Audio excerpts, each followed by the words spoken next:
Hello, Mark. I'm Nancy, and my number is 42. I'm going to read the Eulogy for the Martyred Children. Eulogy for the Martyred Children, September 18, 1963, Birmingham. This afternoon, we gather in the quiet of this sanctuary to pay our last tribute of respect to those beautiful children of God. They entered the stage of history just a few years ago, and in the brief years that they were privileged to act on this mortal stage, they played their parts exceedingly well. Now the curtain falls. They move through the exit. The drama of their earthly life comes to a close. They are now committed back to that eternity from which they came. These children, unoffending, innocent, and beautiful, were the victims of one of the most vicious and tragic crimes ever perpetrated against humanity. Yet they died nobly. They are the martyred heroines of a holy crusade for freedom and human dignity. And so this afternoon, in a real sense, they have something to say to each of us in their death.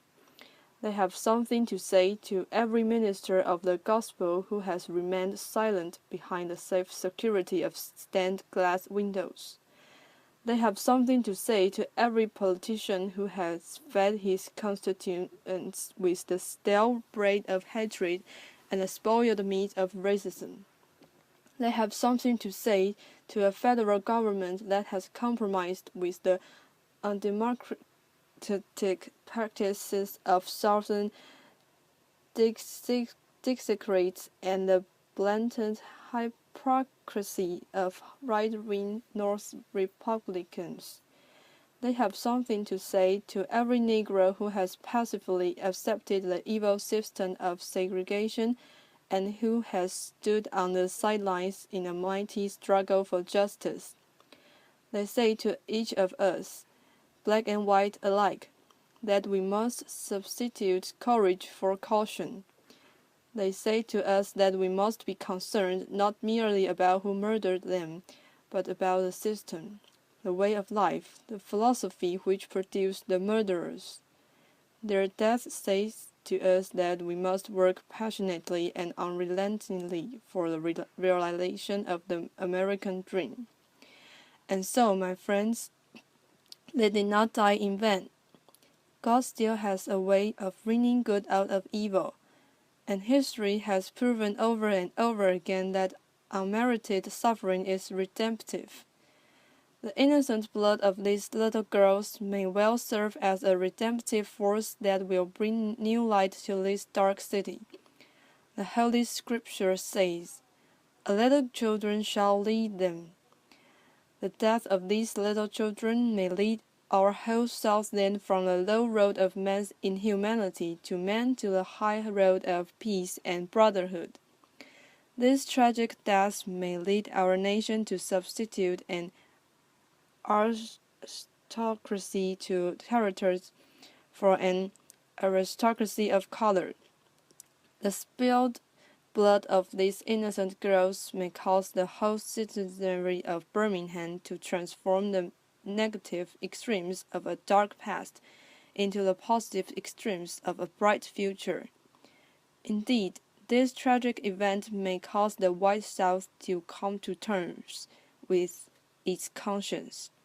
And so I stand here to say this afternoon to all assembled here that in spite of the darkness of this hour, we must not despair, we must not become bitter, nor must we harbor the desire to retaliate with violence.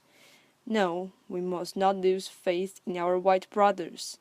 Somehow we must believe that the most misguided among them can learn to respect the dignity and the worth of all human personality. May I now say a word to you, the members of the bereaved families? It is almost impossible to say anything that can console you at this difficult hour and remove the deep clouds of disappointment which are floating in your mental skies. But I hope you can find a little consolation from the universality of this experience. Death comes to every individual. There's an amazing democracy about death. It is not aristocracy for some of the people, but a democracy for all of the people. Kings die and beggars die. Rich men and poor men die. Old people die and young people die. Death comes to the innocent and it comes to the guilty. Death is the irreducible common denominator of all men. I hope you can find some consolation from Christianity's affirmation that death is not the end. Death is not the period that ends the great sentence of life, but the comma that punctuates it to more lofty significance. Death is not a blind alley that leads the human race into a state of nothingness, but an open door which leads man into life eternal. Let this daring faith, these great invincible sermons, be your sustaining power during these trying days. Now I say to you in conclusion, life is hard, at times as hard as crucible steel. It has its bleak and difficult moments. Like the ever-flowing waters of the river, life has its moments of drought and its moments of flood. Like the ever-changing cycle of the seasons, life has the soothing warmth of its summers and the piercing chill of its winters. And if one will hold on, he will discover that God walks with him, and that God is able to lift you from the fatigue of despair to the buoyancy of hope, and transform dark and desolate valleys into sunlit paths of inner peace. And so today, you do not walk alone. You gave to this world wonderful children. They didn't live long lives, but they lived meaningful lives. Their lives were distressingly small in quantity, but glowingly large in quality. And no greater tribute can be paid to you as parents, and no greater epitaph can come to them as children, than where they died and what they are doing when they died. They did not die in the dives and dens of Birmingham, nor did they die discussing and listening to filthy jokes. They died between the sacred walls of the Church of God, and they were discussing the eternal meaning of love. This stands out as a beautiful, beautiful thing for all generations. Shakespeare had Horatio to say some beautiful words as he stood over the dead body of Hamlet. And today, as I stand over the remains of these beautiful, darling girls, I paraphrase the words of Shakespeare.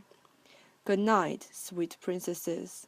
Good night, those who symbolize a new day. And may the flight of angels take thee to thy eternal rest.